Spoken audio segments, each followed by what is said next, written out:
اعوذ باللہ من الشیطان اللعین الرجیم بسم اللہ الرحمن الرحیم الحمد للہ رب العالمین والصلاة والسلام علی اشرف الانبیاء والمرسلین وآلہ الطیبین الطاہرین المعصومین ولعنۃ اللہ علی اعدائہم اجمعین اما بعد فقد قال اللہ تبارک وتعالی یا ایہا الذین آمنوا اتقوا اللہ وکونوا مع الصادقین صلوات۔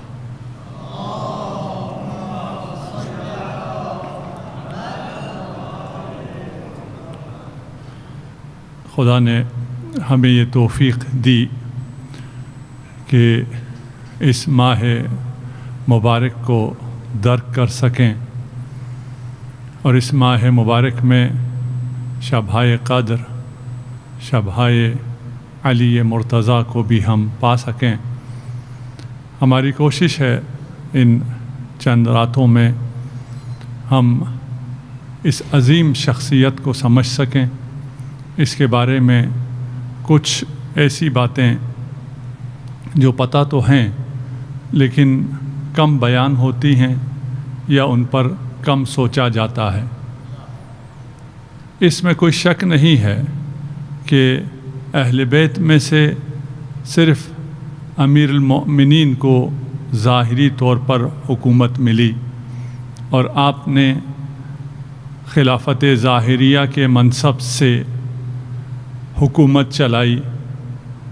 اس حکومت کے بارے میں ہم کم جانتے ہیں اور کم گفتگو کرتے ہیں۔ ایک ایسی مثالی حکومت، بہترین حکومت اور حکمرانی کا سنہرا دور، اس کا یا تو ذکر ہوتا ہی نہیں ہے یا اس کا ذکر بنی عباس اور بنی امیہ کے پروپیگنڈے کے زیر اثر ہوتا ہے۔ امیر المؤمنین کی حکومت، ہم عقیدے کے لحاظ سے تو اس بات کے قائل ہیں کہ اس سے بہتر کوئی حکومت نہیں ہو سکتی ہے، لیکن تاریخی اسناد کی نظر سے بھی ہمیں دیکھنا ہوگا، حقائق کے نگاہ سے بھی دیکھنا ہوگا، ایک عام انسان کو بھی ہمیں بتانا ہوگا، عام مسلمان کو بھی بتانا ہوگا۔ ہم صرف امام علی کے نگاہ میں حکومت کیا ہے اور آپ نے کیسے حکومت کی، اور جس طرح امیر المومنین نے فرمایا کہ مجھ پر اس سے بڑا اور ظلم نہیں ہو سکتا کہ میرا نام ان کے نام کے ساتھ لیا جاتا ہے۔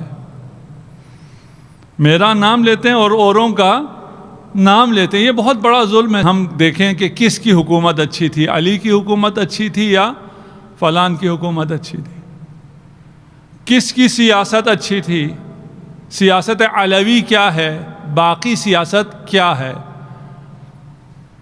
اس میں بھی کوئی شک نہیں ہے کہ جو پروپیگنڈا بنی امیہ کا، بنی عباس کا رہا، اس کی وجہ سے علی کو ایک ناکام سیاستدان کہا جاتا ہے۔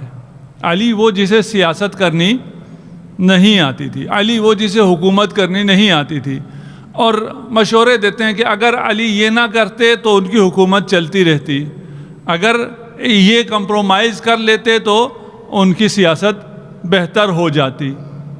ہمارا قصور نہیں ہے، ہم نے اس قسم کی سیاست میں آنکھ کھولی ہے جہاں سیاست کہتے ہی خیانت کو ہیں، تو ہمیں پھر حقیقی سیاست نہیں لگتی۔ ہم کہتے ہیں کہ یہ حقیقی سیاست مدار کو، سیاستدان کو سیاست نہیں آتی تھی۔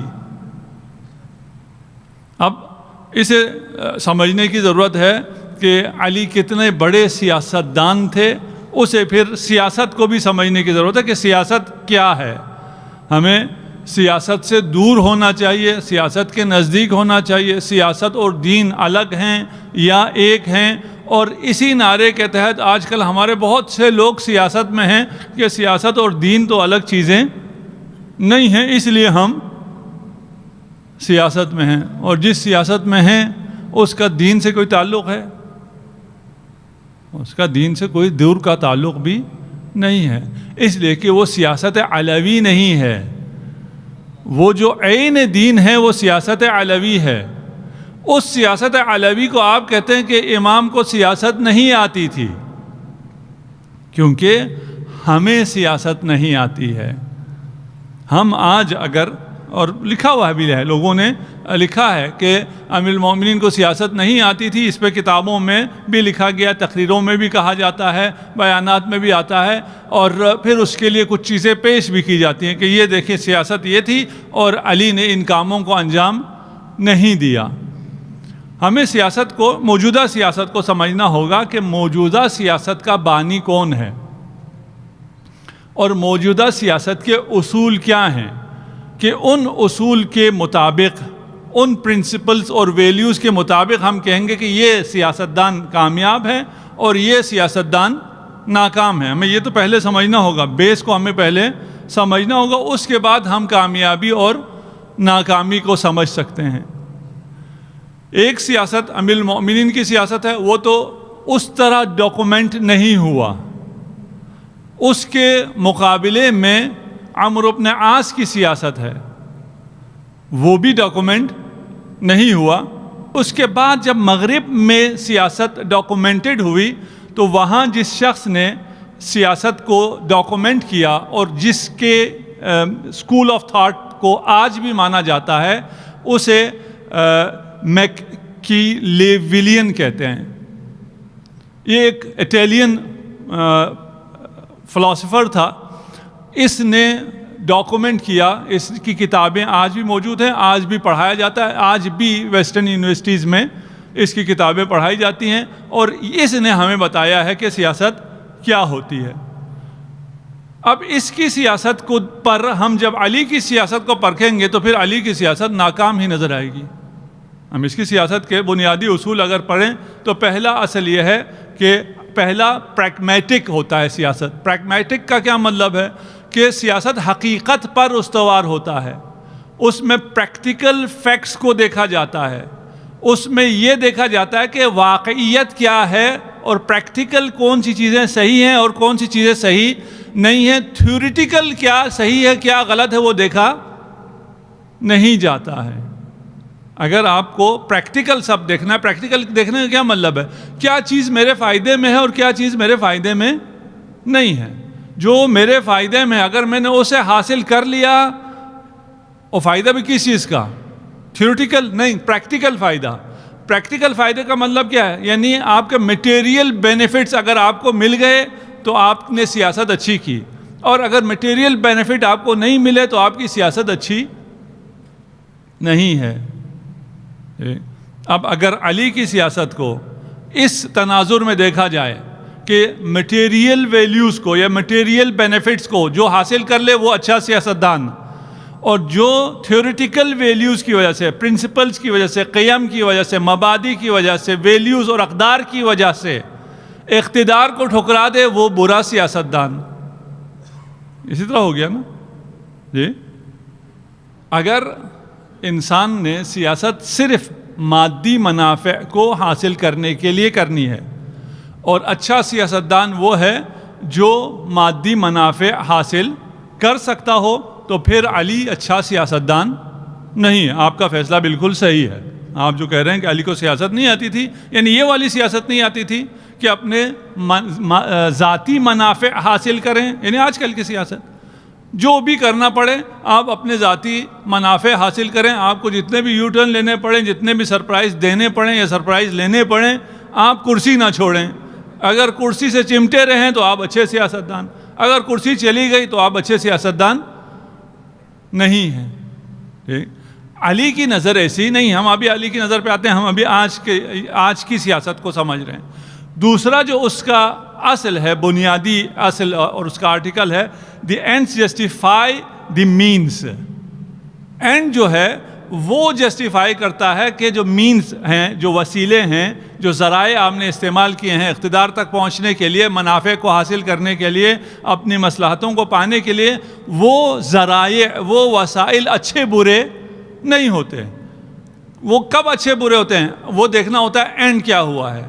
اینڈ جسٹیفائی کرتا ہے۔ اگر آپ کسی ایسی چیز کو جو مورلی رانگ ہے اس کے ذریعے کسی ایسے آؤٹ کم تک پہنچتے ہیں جو اخلاقاً صحیح ہے، میرے ساتھ ہے نا؟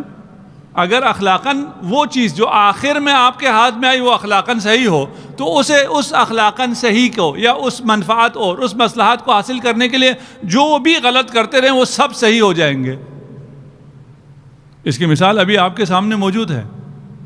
تاریخ انسانی کا سب سے بڑا جرم، تاریخ معاصر کا، ایٹم بم مارا گیا۔ ایٹم بم مارنا مورلی ٹھیک تھا یا غلط تھا؟ امریکن پریزیڈنٹ نے کہا یہ ٹھیک تھا۔ کیوں؟ اس لیے کہ اس کے بغیر ہم وکٹری حاصل نہیں کر سکتے تھے، اس کے بغیر ہم جنگ ختم نہیں کر سکتے تھے، کیونکہ اس کا آؤٹ کم اچھا ہے۔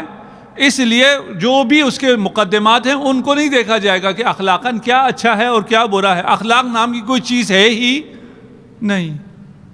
جس سیاست میں ہم آپ بھی پریکٹیکل دیکھ رہے ہیں نا، انہی کو پڑھ کے ابھی ہمارے سیاستدان تو یہ بھی نہیں پڑھتے، ان کو کرتے دیکھ کے کرتے ہیں کہ وہ لوگ کیا کر رہے ہیں ویسے ہی کرنے کی کوشش کرتے ہیں، نقالی کرتے ہیں۔ ان کو ان ویلیوز کا بھی پتہ نہیں ہے کہ یہ ویسٹرن ورلڈ میں پولیٹکس کن بنیادوں پہ استوار ہے، وہی پتہ نہیں۔ ان کی تقلید کیے چلے جا رہے ہیں، اندھی تقلید، جیسے کہ ہر چیز میں اندھی تقلید کیے چلے جا رہے ہیں۔ اگر اسے سیاست کہتے ہیں کہ ہر غلط اور صحیح کو انجام دو تاکہ اقتدار، جو آخری آؤٹ کم کیا ہے ان کا اقتدار ہے، سیاست کا آخری آؤٹ کم اقتدار ہے، اقتدار رہنا چاہیے، باقی کوئی مسئلہ نہیں ہے، آپ جو جی میں آئے کرتے رہیں، کوئی اخلاقاً یہ نہیں ہے یہ اچھا ہے یا برا ہے، کوئی پرنسپل نہیں ہے، کوئی ویلیوز نہیں ہے، کوئی اقدار نہیں ہے، کوئی قیم نہیں ہے، کوئی اخلاق نہیں ہے، کوئی ایتھکس نہیں ہے، کچھ بھی نہیں ہے۔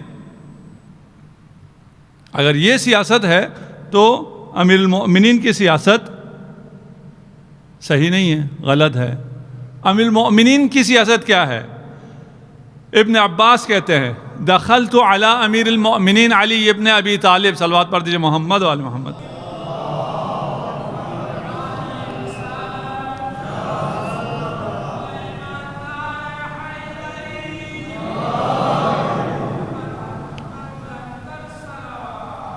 اللہم صل علی محمد۔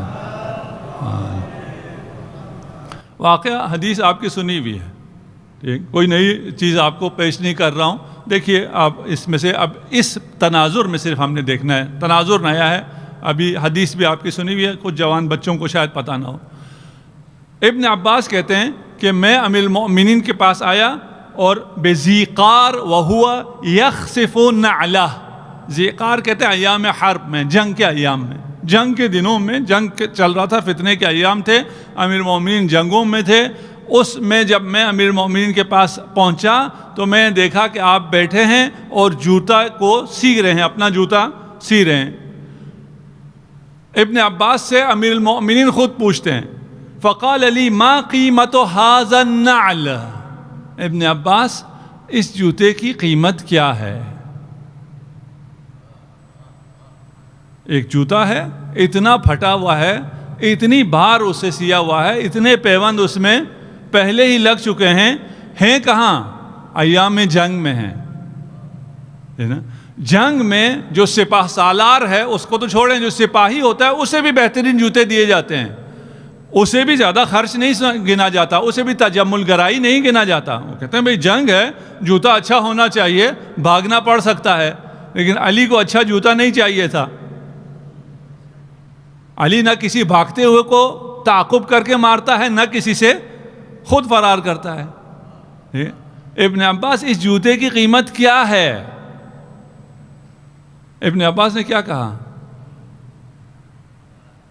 فقلت لا قیمت لہا، اس کی کوئی قیمت ہے ہی نہیں۔ کاش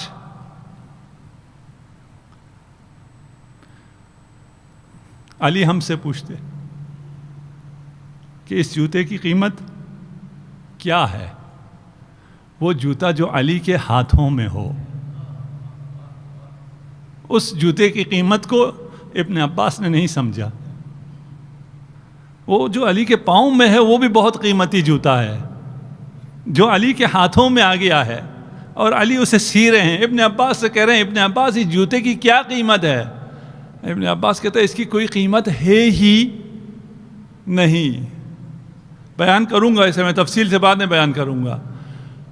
امیر المؤمنین کی حیات میں، آپ کی زندگی میں، آپ کی حکومت میں کوئی غریب نہیں باقی رہا تھا۔ ابھی ہم میں سے جس کا بھی جوتا ہو، جتنا بھی خراب ہی کیوں نہ ہو گیا ہو، ٹھیک ہے نا، وہ ابھی اگر دیں تو ہیں یا نہیں ایسے فقیر جن کو وہ جوتا چاہیے؟ لاکھ دفعہ وہ فقیر بھی جب پھینک دے تو اس سے بھی بڑا فقیر موجود ہے آج کل، کہ اس کو پھر بھی وہ جوتا چاہیے۔ وہ جوتا ابھی جسے امیر المومنین پہن کے جنگ کر سکتے ہیں، اس کی کوئی قیمت نہیں ہے، یعنی اتنا غریب کوئی ہے ہی نہیں جو اس جوتے کو اٹھائے۔ اس حکومت کی اس حیثیت کو کہ مہنگائی ختم کی ہے امیر المومنین نے، ہمیں نہیں بتایا جاتا۔ آج جب پریشان ہوتے ہیں اور مہنگائی حکومتوں سے ختم نہیں ہوتی ہے تو نہیں پتہ چلتا کہ اس مہنگائی کو کیسے ختم کیا جائے۔ اس جوتے کی جس کی کوئی قیمت نہیں ہے، اب علی اپنے جوتے کی قیمت خود بتا رہے ہیں، واللہ لہی احب الی من امرأتکم، یہ جوتا مجھے تمہاری حکمرانی سے زیادہ پسند ہے، یہ جوتا میرا محبوب ہے، اسے میں نہیں چھوڑوں گا، لیکن یہ خلافت، یہ حکومت، اس کی اس جوتے کے برابر بھی حیثیت نہیں ہے نا۔ اب علی کی سوچ اور ہے، آج کل کے لوگوں کی سوچ ہی اور ہے۔ آج کل کا حقیر انسان علی کی سوچ کو نہیں پہنچ سکتا ہے، علی کی حکومت کو کہاں پہنچے گا؟ اور پھر علی کو ناکام کہیں، نعوذ باللہ، کہ علی کو حکومت کرنا نہ آئی، علی کو سیاست کرنا نہیں آئی۔ علی کی بات کو سمجھو تو، علی کے نظریے کو سمجھو تو، علی نظریات پر، علی قیمز، ویلیوز، پرنسپلز پر حکومت کرتا ہے، علی دلوں پر حکومت کرتا ہے۔ علی چند دنوں کے لیے حکمران نہیں ہے کہ ان چند دنوں کی حکومت کے لیے سب غلط صحیح سب کچھ کرے، قیامت تک کا معیار قائم کرنا ہے، قیامت تک مومنین کے دلوں پر حکومت کرنی ہے، قیامت تک اولیاء اللہ کی رہنمائی کرنی ہے۔ تمہاری یہ حکومت میرے اس جوتے سے بھی کمتر ہے۔ پھر لوگ کہتے ہیں اگر یہ جوتے سے بھی کم تھا تو اس کے لیے لڑائی کیوں کی، اس کے لیے جنگیں کیوں کی، یہ بھی سمجھنے کا ہے۔ اور اس سے پہلے سوال کرتے ہیں کہ اگر علی کا حق تھا تو علی نے کیوں جنگ نہیں کی، علی نے کیوں نہیں لیا؟ ایک جوتے سے سب سمجھا دیا کہ تمہاری یہ حکومت جس کے بارے میں مجھ سے آ کے سوال کرتے ہو کہ کیوں جنگ نہیں کی، کیوں تلوار نہیں اٹھائی، اگر حق آپ کا تھا، حق میرا تھا، لیکن اس جوتے سے بھی کمتر اس کی حیثیت تھی۔ اچھا، اس کی جوتے سے کمتر حیثیت کیوں ہے؟ تمہاری نسبت دے کے کہا ہے، جسے تم حکومت سمجھتے ہو، جسے تم اقتدار سمجھتے ہو، جس کے لیے تم خون کی ندیاں بہا دیتے ہو، اس کے لیے علی کی نگاہ میں وہ اس جوتی سے بھی کمتر ہے۔ پھر علی کیوں جنگ کرتا ہے؟ الا ان اقیم حقا، علی اگر اس منصب پر ہے تو حق کو قائم کرنے کے لیے ہے۔ علی اس منصب پہ مادی منفعت کے لیے نہیں ہے، علی پریگمیٹک نہیں ہے۔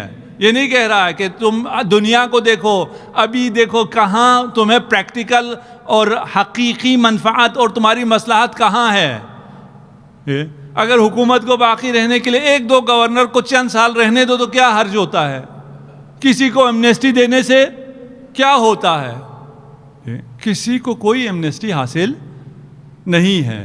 کیوں؟ اس لیے کہ اقتدار حق کو برگزار کرنے کے لیے ہے، حق کو پائمال کر کے حق برگزار نہیں ہوتا۔ علی حق پائمال نہیں کر سکتا، یعنی غلط کام کرنے، غلط فیصلے کرنے یا اپنی مادی منفعت کے لیے دوسروں کی طرح سیاست کرنے کا مطلب کیا ہے؟ کہ حق کو پائمال کرو۔ حق کو پائمال کر کے حاصل کیا کرنا ہے؟ جس کی حکومت کا مقصد کیا ہے؟ الا ان اقیم حقا او ادفع باطلا، اگر کسی کمزور کی، کسی مظلوم کی حمایت ہو سکتی ہے اس مسند کے ذریعے تو پھر اس کی قیمت ہے. اگر اس اقتدار کے ذریعے حق قائم ہو سکتا ہے تو اس کی قیمت ہے. اور اگر نہیں، یہ صرف تمہارا اقتدار ہے اور ہوس ہے اور مادی منافع ہیں تو یہ جوتی سے بھی کمتر ہے. یہاں امیر المومنین اپنی زندگی کے آخر میں ایسی کامیاب حکومت کرنے کے بعد، انتہائی مثالی حکومت کرنے کے بعد، اس دنیا میں جتنے مشکلات ہیں ان تمام مشکلات کا حل عملاً پیش کرنے کے بعد جب حسنین کو وصیت کرتے ہیں وَقُولَا بِالْحَقِّ، حکومت کس لیے ہے؟ حق کے قیام کے لیے ہے. حکومت نہیں، یہ ساری زندگی ہی حق کے لیے ہے. وَقُولَا بِالْحَقِّ، حسنین جو خود حق ہیں ان سے کہا جا رہا ہے کہ تم حق ہو کر حق بولو. علی مع الحق والحق مع علی، جس کے ساتھ حق ہے وہ حق کو قائم کرنے کے لیے اقتدار میں آئے گا، وہ حق کو قائم کرنے کی وصیت کرے گا. حق قائم نہیں ہو سکتا، حق میں آپ کھڑے بھی نہیں ہو سکتے جب تک آپ کو حق سمجھ میں نہ آئے. سمجھ میں آنا ضروری ہے پہلے کہ حق ہے کہاں. اور حق ایسی حقیقت ہے، ایسی آشکار حقیقت ہے کہ یہ ممکن نہیں ہے کہ کوئی کہ مجھے پتہ نہیں چل رہا حق کہاں ہے. بھئی حق کے تو میں ساتھ ہوں لیکن حق ہے کہاں مجھے اس کا پتہ نہیں چل رہا. یہ ممکن نہیں ہے کہ آپ کو حق پتہ نہ چلے کہاں ہو. دو صورت میں آپ کو پتہ نہیں چلے گا، یا آپ غفلت میں ہوں یا آپ جاہل مرکب ہوں. جو انسان غافل ہو جائے، اپنی معرفت نہ رکھتا ہو، خود اپنے آپ کو ہی نہ پہچانتا ہو تو اس کو حق کیا پتہ چلے گا. اسی لیے انسان جوان ہم عرض کرتے ہیں اپنے آپ کو پہچانو، اپنی انسانیت کو، اپنی قدر و منزلت کو پہچانو، حق خود بخود واضح ہو جائے گا. اور جو جاہل مرکب ہیں ہمارے دور میں بہت ایسے جاہل مرکب گھوم رہے ہیں جو خود نہ فقط حق پر نہیں ہیں، حق پر اپنے آپ کو سمجھ کر ساری دنیا کو اس ناحق پر دعوت دیتے ہیں اور حق پر موجود لوگوں کا گلا کاٹ رہے ہیں. کیوں ہیں؟ کیونکہ وہ جاہل مرکب میں ہیں. ان کو اپنے جاہل ہونے کا بھی علم نہیں ہے. وَعْمَلَ لِلْأَجْرِ، امیر المومنین ارشاد فرما رہے ہیں حسنین سے بہت اہم ہے. یہ نظریہ سمجھنا ضروری ہے. اگر نظریہ سمجھ میں نہ آئے، اگر ساری بات سمجھ میں نہ آئے تو آپ کو علی بھی سمجھ میں نہیں آئے گا، حق بھی آپ کو سمجھ میں نہیں آئے گا. آپ کو توحید اور نبوت و معاد سب سمجھ میں آئے تو پھر امامت بھی سمجھ میں آئے گی. اگر آپ کو یہ سب سمجھ میں نہ آئے تو امامت بھی سمجھ میں نہیں آئے گی. ان سب کو ساتھ لے کے چلنا ہوگا، سب سمجھنا ہوگا، اور سب سمجھنے کا راستہ قرآن ہے. ہمیں قرآن پڑھنا ہوگا، قرآن ہمیں ہدایت کرے گا. صلوات پڑھ دے محمد و آل محمد.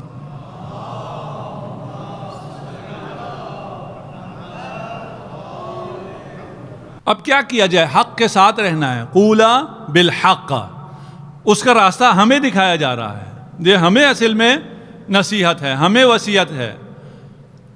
تم حق کا ساتھ دو، حق بولو، اور اس کے لیے کرنا کیا ہوگا؟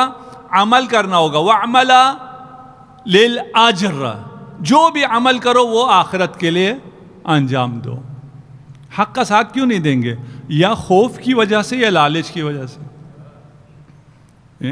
یا تو آپ کو خوف ہوگا کسی ڈکٹیٹر کا، اس لیے آپ حق کا ساتھ نہیں دیں گے، یا آپ کو لالچ ہوگی کسی وزارت کی، کسی پوسٹ کی، کسی نوکری کی، تب آپ حق کا ساتھ نہیں دیں گے. امیر المومنین آپ سے کہہ رہے ہیں حق کا ساتھ دو، اور جو بھی عمل اٹھاؤ، جو بھی قدم اٹھاؤ وہ حق کے ساتھ ہوگا، یا وہ حق پر ہوگا یا وہ ناحق کے ساتھ ہوگا. ہمیشہ اجر کو نظر میں رکھو، آخرت کو نظر میں رکھو. اگر خوف کی وجہ سے کوئی قدم اٹھاتے ہو تو خوف خدا دل میں پیدا کرو، تم حق کے ساتھ رہو گے. خوف کی وجہ سے حق سے منحرف نہ ہونا، کہ سب سے بڑا خوف خوف خدا ہے، جہنم کا خوف ہے. اگر کسی لالچ کی وجہ سے ادھر ادھر جا رہے ہو تو جنت کی لالچ کرو، بہشت کو نظر میں رکھو. قولا بالحق وعملا للأجر وکونا للظالم خصما. یہ حکومت امیر المومنین بھی یہی ہے کہ ظالم کا ساتھ نہ دو نہیں ہے، ظالم کو تنہا کرو نہیں ہے، ظالم کے دشمن بن جاؤ. کونا للظالمی خصما وللمظلومی عونا.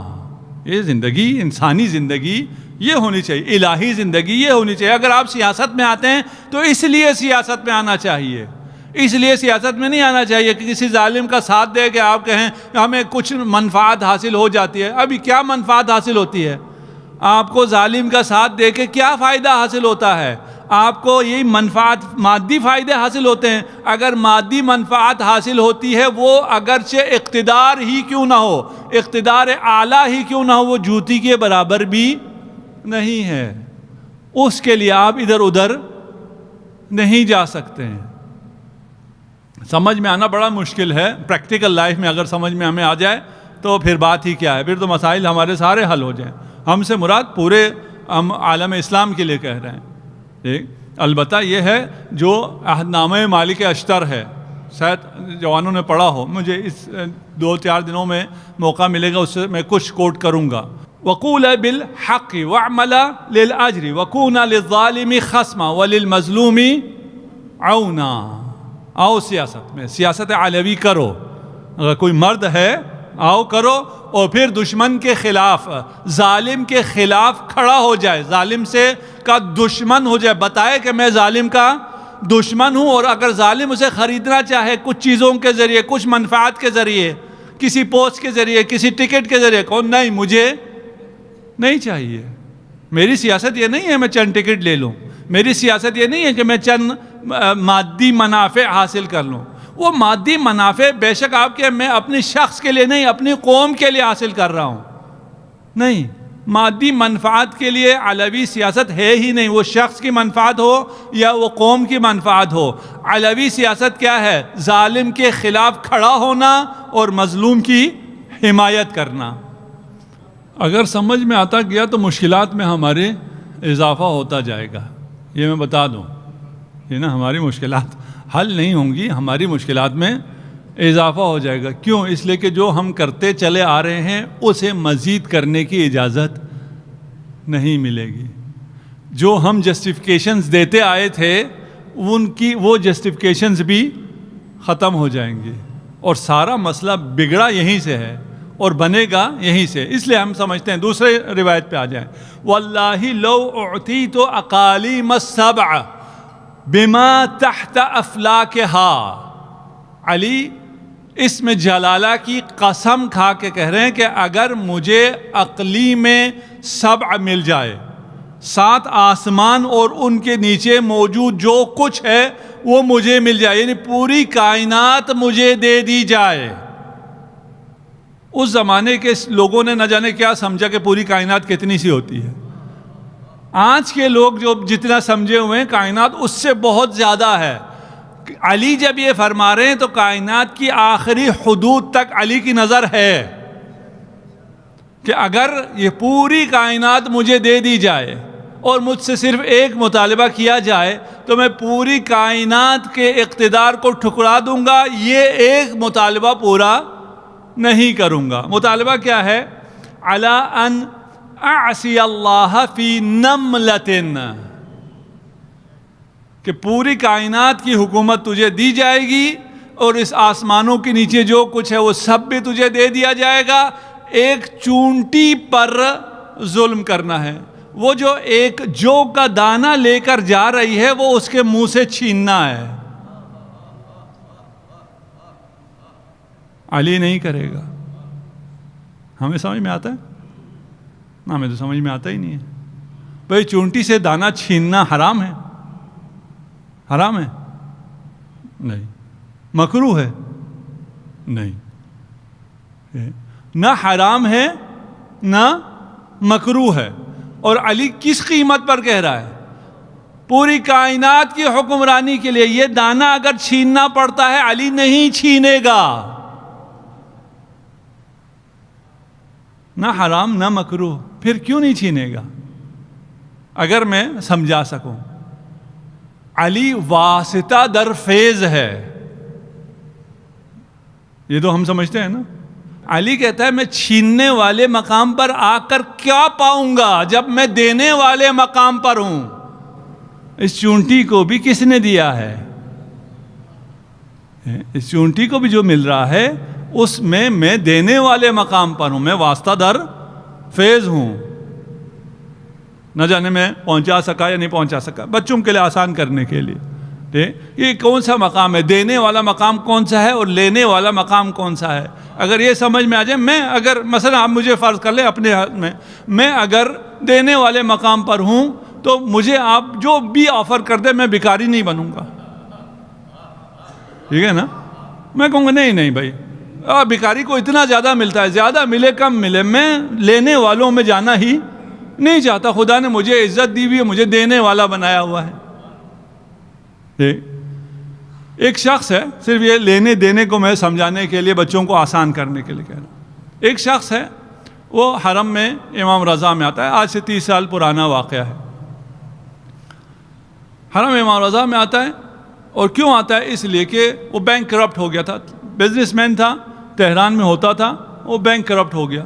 اس کا سارا کاروبار ختم ہو گیا. اس کے قرضے اس پہ اتنے آ گئے، صبح شام قرض خواہ جو ہیں وہ دروازے پہ، اس پہ کیس. وہ مشکل میں آ گیا. اس نے اپنی بیوی سے کہا کہ کچھ پیسے جوڑو، میں امام کے پاس جاتا ہوں، مشہد جاتا ہوں، وہاں سے میں مدد مانگوں گا، شاید امام کوئی میری مدد کر دیں، ہماری یہ مشکل شاید آسان ہو جائے. اس کے اپنے پاس تو کوئی پیسہ رہا نہیں تھا. بیوی نے کچھ پیسے جوڑے، اس کو کرایہ کر کے دیا، اور وہ ان پیسوں کو جیب میں ڈال کے مشہد پہنچ گیا. زری کے سامنے گیا. خدا ہم سب کو یہ زیارت نصیب فرمائے. جو گئے ہیں وہ جانتے ہیں کہ جو بھی مشکل ہو وہاں ساری مشکلات حل ہو جاتی ہیں. انسان کو سکون آ جاتا ہے. مشکل حل ہونے سے پہلے اطمینان ہو جاتا ہے کہ میری مشکل حل ہو گئی ہے. یہ شخص بھی کہتا ہے میں دعا کر رہا تھا، دعا کرتے کرتے مجھے سکون سا مل گیا، مجھے یقین ہو گیا میری مشکلات حل ہو گئی ہے. اب تو جاؤں گا، تہران پہنچوں گا تو پتہ چلے گا مشکلات حل ہوئی یا نہیں ہوئی. لیکن یہاں جب سکون آیا، میں نے شکریہ کیا امام کا اور میں واپس چل دیا. اگر آپ گئے ہوں تو آپ جوتے رکھتے ہیں، کفشداری ہے، وہ ایک ٹوکن سا دیتا ہے. اس نے جیب میں ہاتھ ڈالا ٹوکن نکالنے کے لیے، دیکھا جیب کٹ گئی ہے، ٹوکن بھی نہیں ہے. وہ جو تھوڑے سے پیسے تھے، واپسی کا کرایہ تھا، دوپہر کا کھانا تھا، وہ بھی جیب سے چلا گیا. اب اس کے دل میں طرح طرح کے خیال آنا شروع ہوئے کہ میں امام آپ کو دینے والا سمجھ کے آیا تھا، یہاں تو آپ نے جو کچھ میرے پاس تھا وہ بھی لے لیا. کہا واپس جاتا ہوں، امام سے گلہ کرتا ہوں. زری کے سامنے آیا، سلام کیا.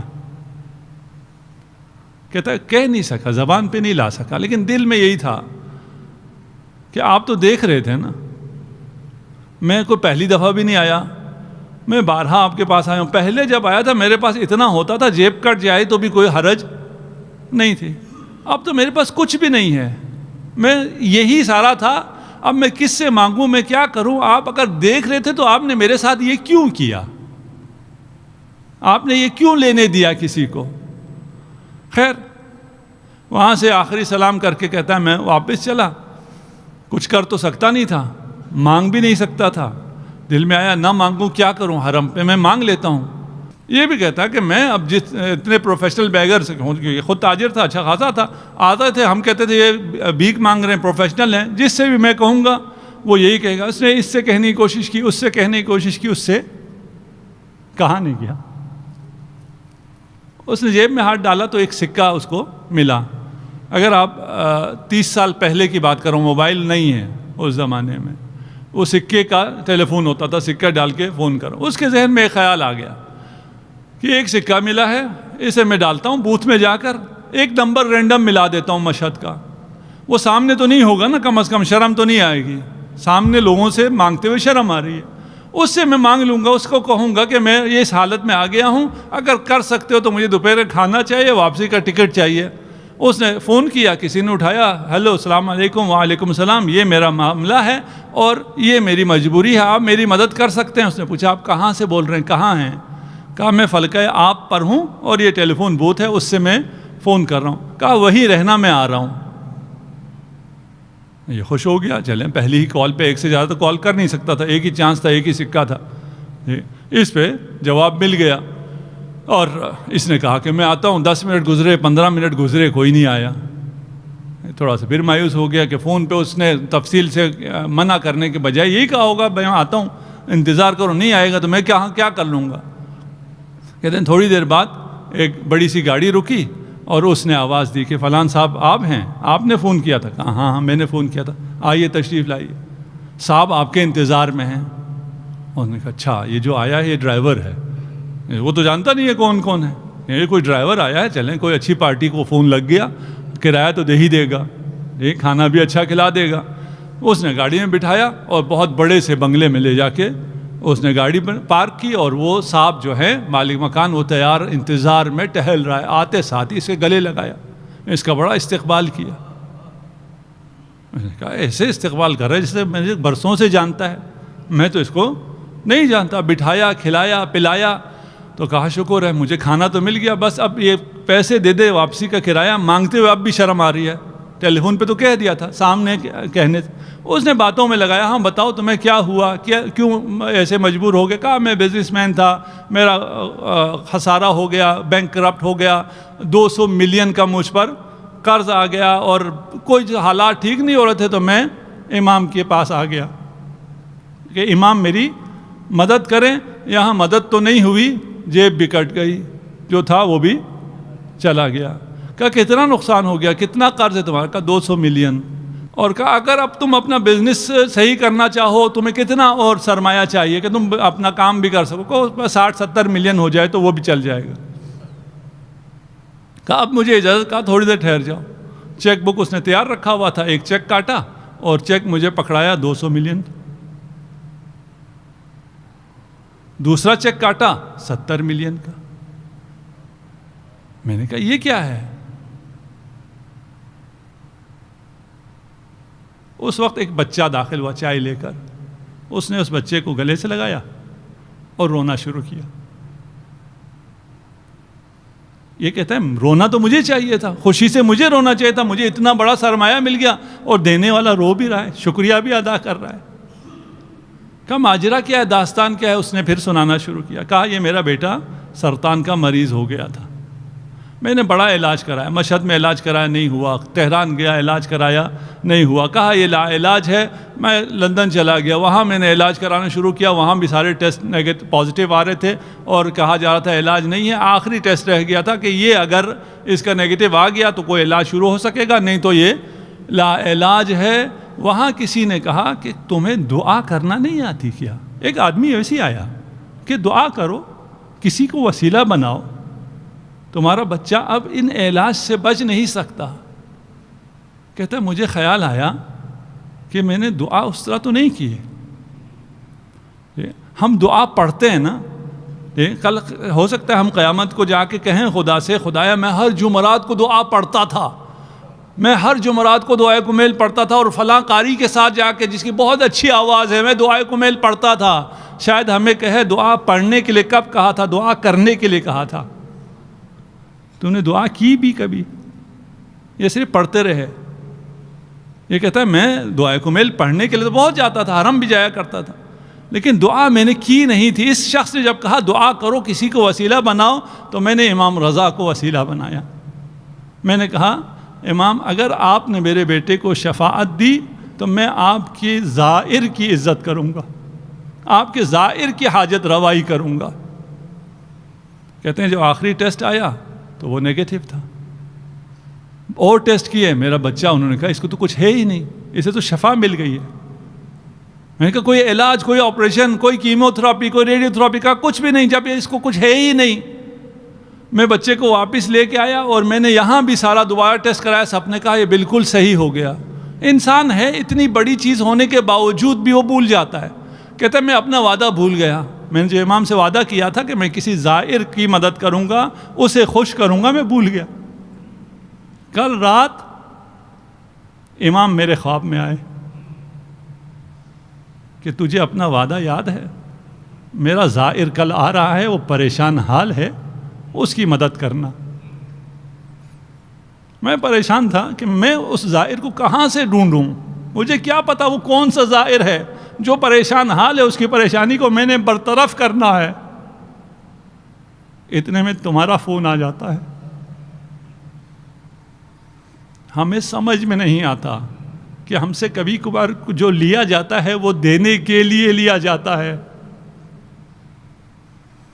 وہ جس پیسے پہ تمہیں اعتماد تھا، جس پہ تم بھروسہ کر رہے تھے، وہ تم سے لیا جاتا ہے تاکہ جو حقیقی بھروسہ ہے اس کی طرف متوجہ ہو جاؤ۔ یہ دینے والے مقام پر ہیں، یہ لینے والے نہیں ہیں۔ ان کی سیاست بالکل مختلف سیاست ہے، ان کی زندگی، ان کی حکومت بالکل مختلف حکومت ہے۔ وہ علی ابن ابی طالب جو کہتے ہیں شاید کوئی ایک ایسا فرد ہو جو مجھ سے کم تر ہو میری حکومت میں، اور وہ خود حکمران ہے 50 سے زیادہ ملکوں کا آج کل کے حساب سے۔ یہ عطائے امیر المؤمنین ہے۔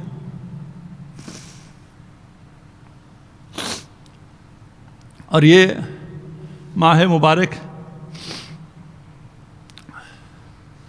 اس ماہ مبارک میں علی کا انداز ہی مختلف تھا۔ علی انتظار میں ہر روز پوچھتے ہیں، کبھی حسین سے پوچھتے ہیں آج کتنے روزے ہو گئے، کبھی حسن سے پوچھتے ہیں کتنے روزے رہ گئے۔ ہر روز کسی ایک کے گھر تشریف لے کے جاتے ہیں۔ اپنی بیٹیوں سے بہت پیار تھا، آج کی رات ام کلثوم کے گھر میں ہے۔ ام کلثوم علی کی معرفت رکھتی ہے، سفرہ بچھایا۔ ایک بیٹی جب یہ پتا ہو کہ یہ باپ کی آخری رات ہے تو کتنا سفرے کو سجائے گی۔ ایک نمک رکھا، ایک دودھ رکھا اور ایک روٹی کو رکھا۔ جب علی نے دیکھا تو فرمایا بیٹی کبھی آپ نے دیکھا ہے کہ علی نے 2 طعام کھائے ہو؟ جب نمک کو اٹھانا چاہا تو کہا نہیں، دودھ کو اٹھا لو۔ نمک اور روٹی سے افطار کیا، بار بار آسمان کی طرف دیکھتے تھے اور خدا کی بارگاہ میں مناجات کرتے۔ وہ وقت بھی آ گیا جب مسجد کی طرف نکلے،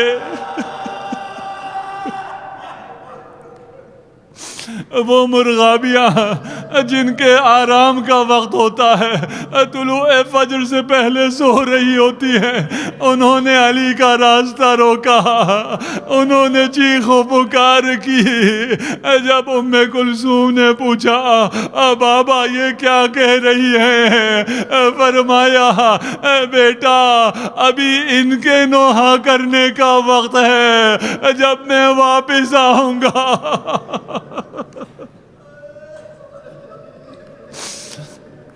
اجرکم علی اللہ۔ امیر المومنین تشریف لے جاتے ہیں، گلدستہ آذان میں کھڑے ہو کر آذان دیتے ہیں، لوگوں کو بیدار کرتے ہیں۔ نماز شروع کی، دوسرے سجدے میں ابن ملجم ملعون آگے بڑھا، یہاں علی کی تسبیح تبدیل ہوئی۔ علی نے کہا فزت ورب الکعبہ۔ وہاں جبرائیل کی تسبیح تبدیل ہوئی، تہدمت واللہ۔ اس آواز کو حسنین نے سنا، زینب و ام کلثوم نے سنا۔ امام حسن تشریف لائے، فرق شکافتہ ہے، مٹی اٹھا اٹھا کر اپنے سر میں ڈال رہے ہیں۔ فرمایا بیٹا نماز مکمل کرو، یہ وہ عظیم نماز ہے جسے 2 اماموں نے مکمل کیا۔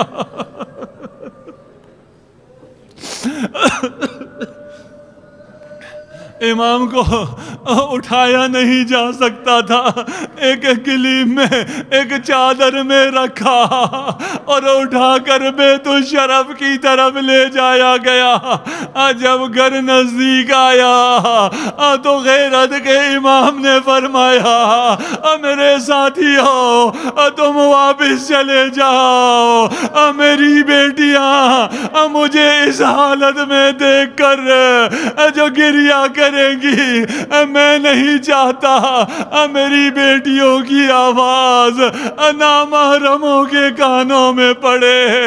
میں عرض کروں گا مولا آپ کربلا میں تشریف لائیے، یہی زینب ہے، نامحرموں کا مجمع ہے۔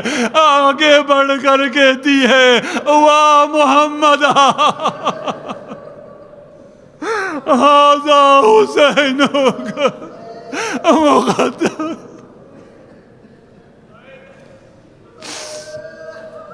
سيعلم الذين ظلموا أي منقلب ينقلبون